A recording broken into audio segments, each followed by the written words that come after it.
Hello, and welcome back to the Post Traumatic Revelations podcast. I am your host, Afrah Caraballo, and today we are looking at the idea of post traumatic spring. It almost sounds counterintuitive, I know, but think about it. All of nature does it. Every living thing, every living thing moves towards life, towards the light, towards healing, towards renewal. Every living thing wants to live. And when this is not true, when this is not the case, it's always associated with some kind of trauma. Now, if you know me at all, you would know that I don't believe in always and never when it comes to human beings. But here's my exception: all of nature, which includes us humans, every single living thing, from the microscopic single celled organism to the magnificent multi celled oceans, every living thing wants to live and works toward a healing and happy life. And whenever this is not true, you will find an associated trauma disrupting that organism's ability and access to a healthy and happy life. So, what's my point? My point is a post traumatic spring is not only possible, but it's natural and should be expected.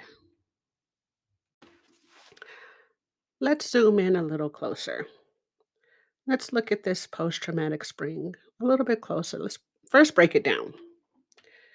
Post, meaning after, traumatic, an event that causes some kind of wound, some kind of damage, some kind of violation or loss.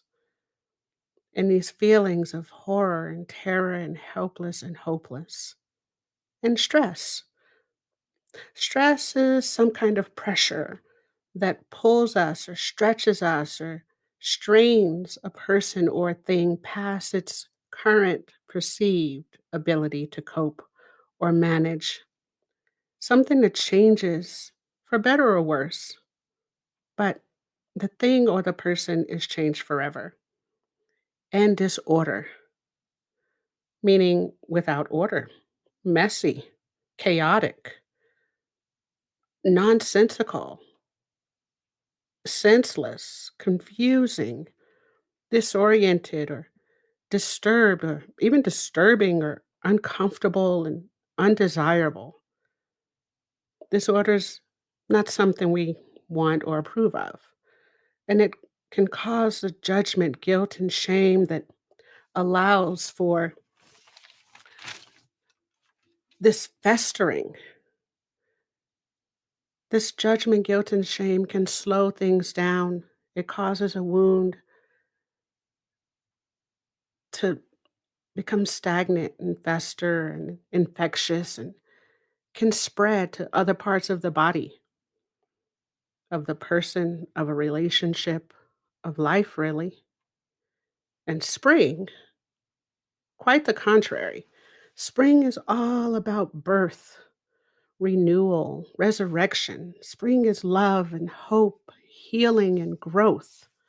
So, post traumatic spring is about the work of moving out of that post traumatic darkness, that isolation, that pit that is surrounded by those walls of judgment, guilt, and shame,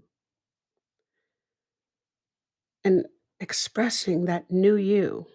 Spring is about transforming into the new post traumatic you. But before we can spring forward, before we can spring into new, before we can become our new selves, we must be willing to be in that post traumatic pit, that post traumatic darkness, the deep winter. Way too often we want to avoid deny, circumvent, bypass this painful darkness. But you can't have a spring without a winter. In that darkness is all the information, the knowledge we need to transform. If we can just quiet the fear, quiet the doubt, quiet the judgment, guilt, and shame, if we can just quiet the gatekeepers, we can hear.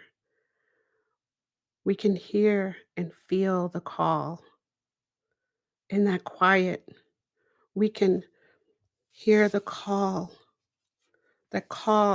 to live. We can hear the thing calling that calls all of nature. In that darkness, there's this stillness waiting, waiting for permission, permission to move forward to the light, to move toward hope, toward love, toward healing, toward growth.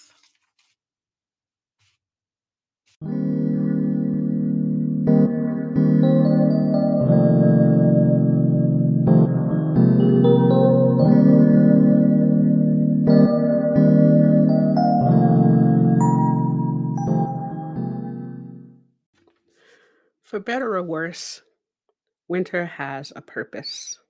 And like anything else, winter has its fans and its critics. Some people love winter and others absolutely hate it. And as I've grown older, I've come to appreciate the need for winter. I've come to appreciate the wisdom and the benefits of the pain and the darkness. Now, please don't confuse appreciation with enjoying. Pain is pain, and sometimes it hurts like hell, and I do not enjoy that. And I've been hurt enough times and worked with enough trauma victims and trauma survivors to know that in the pain, in the darkness, in that winter is purpose. There's hope and possibility and even light. In every winter is the ingredients, the seeds of spring. Some pain can last longer, some trauma is deeper and more damaging, and sometimes the darkness of winter can feel more disorienting and more hopeless. And like many trauma victims, I used to fear it, fight it, even fake it, all in an attempt to feel safe. As trauma victims, we experience the darkness as this hopeless, horrifying, helpless, and terrifying place. It's like drowning in 3 feet of water or sinking in quicksand because we confused a rope for a snake. But if we stop struggling, stop resisting, if we just stop or slow down, just catch our breath, if we give ourselves permission to pause and just be for a minute, this small break, this small moment can hold the possibility, the seed of hope or healing, the seeds of freedom. Ever notice how dark and disorienting a room seems right after you turn off the light? And it can seem even darker and more disorienting if something or someone else turns off the light. Either way, dark is dark. And if you run around in the dark, you will bump into something, potentially causing more harm, more damage to yourself and others. It helps if you pause, wait, and let your eyes adjust. Let yourself orient. Maybe remember where things are in the room. Move around slowly, letting yourself, letting your hands and your feet and other senses orient to the space.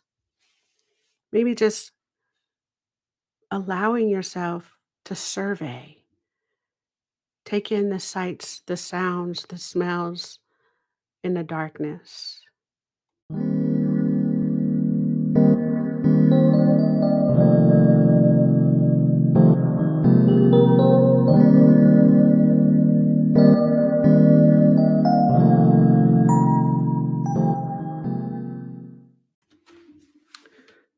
Much like moving around in a dark room, we can feel around in the post traumatic darkness and notice where the pain is, where the judgment, the guilt, and the shame is coming from. When we move around in that darkness with intention, we can see where the light is coming in. We can feel around for possible exits, possible resources, possible assets inside of ourselves. We can start planning accordingly. We can start planning our escape, if you will, from that post traumatic darkness. And while we can't always see it, there is a lot happening during what seems to be the dead of winter. Think about it. The recovery from the hard work of summer, harvesting of fall, the work of giving to the world, giving to nature, the production happening in all of nature, having babies, raising children, giving birth, growing food, harvesting those foods. All of this happens before the arrival of winter, the time of rest, recovery, when nature goes within, when nature goes deep down to rest, restore, and recover, and prepare for spring. But as humans, we have both an advantage and disadvantage. We have a prefrontal cortex. We have a brain that allows us to manipulate reality, time, and space. Our imagination can spring us forward or hold us hostage. And our trauma history will certainly affect how we move around in the winters of our lives. Unavoidable loss and pain. How will we manage that? How will we respond to those losses? Will sadness become depression that can lead to suicide? Will worry become anxiety that can lead to homicide? Or do we pause? Do we take a minute? Do we pause and take control of the imagination? Can we give ourselves permission to be hurt, to be wounded, to be vulnerable, to be scared, lost, disoriented, stressed, without judging it, without the need to resist it and possibly make it worse? Can we give ourselves permission to feel terrified, horrified, helpless, and hopeless, and not run, and not avoid, and not numb out? Can we rest, assess, and address the internal barriers to healing? Can we allow the needed surrender to transform? Can we allow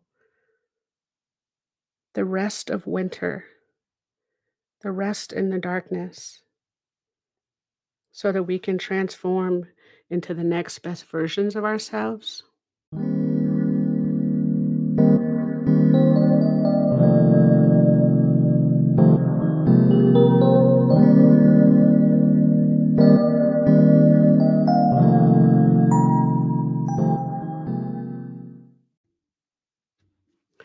Can we allow ourselves the courage of a caterpillar or an acorn?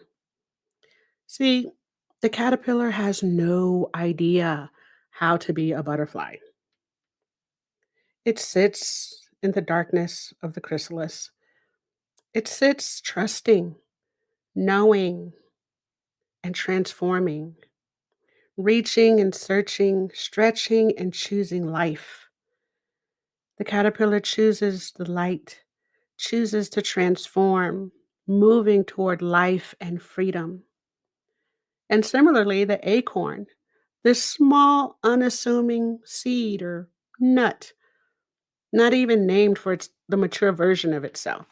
It's an acorn, but somehow has all the information it needs to become the mighty oak tree. So this tiny little acorn sits in the darkness, buried in the earth, knowing, knowing to wait, wait until it's time, knowing that when it's time to move, to break open and move toward the light, move up through the earth and toward the sun, and courageously breaks through the hard earth, reaching these tiny, tender little leaves, vulnerable and trusting. Similarly, the butterfly, as it breaks out of the chrysalis, it sits unable to fly yet, but trusting as the wings dry, as the light bathes it, trusting nature. Neither one of them have the ability to resist. No imagination, can't resist it, can't hesitate. The acorn, the butterfly, all of nature moves toward health and healing, move towards love and light. All of nature does it. All of nature answers the call to grow, to heal, to transform. We humans are the only living things with the ability to resist and delay our growth. Only living things with the ability to resist and delay our healing. And while we can't avoid it, while we must answer the call of nature to be more, we can delay it. We can resist, but we cannot avoid. No more than we can stop our bones, our muscles, our skin, any organs in the body for that matter, from doing what they were designed to do. We cannot stop the mind, body, and spirit from springing forward. Every minute of every day, there is evidence of love, of hope, of healing. We only need to pause and notice it. Notice where the light is coming in. Notice and move toward that light. Remember, if light can get in, you can get out. The walls of judgment, guilt, and shame cannot hold you without your permission. And so I invite you to give yourself permission to pause, rest, assess, and address those internal barriers, those internal gatekeepers, those internal voices that says, no, you can't. I invite you to give yourself permission to try, to allow yourself the courage and effort to move toward the light. Every winter leads to spring. Our imagination, our thoughts, our beliefs, our emotions, our behaviors can work as tools and assets. They can also work as weapons. So choose. And with every fiber of my being, with all that I am, I wish you the most fruitful and healing post traumatic spring imaginable. I wish you permission and courage to step toward the light, to be vulnerable and courageous as the butterfly, as the acorn, as all of nature. I invite you to take your place in the healing cycle, that you come from your winter into your spring and express the next best version of you. And I thank you again for your time, your permission, and your courage. And until next time, be well.